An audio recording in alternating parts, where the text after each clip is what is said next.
Hello guys, if you want to download and install the EA Sports College Football 27 EA Play free trial on your PS5, I'll show you exactly how to do it. Before you download the trial, make sure you have an active EA Play subscription.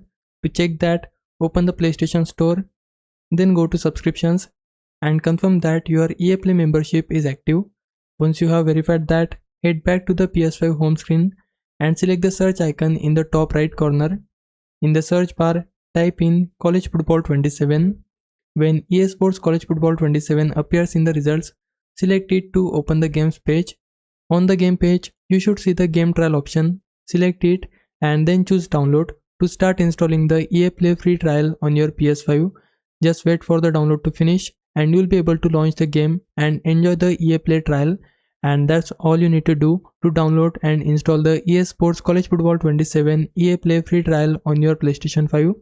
Hope this helps. Leave a like and subscribe my channel. For now, thanks for watching.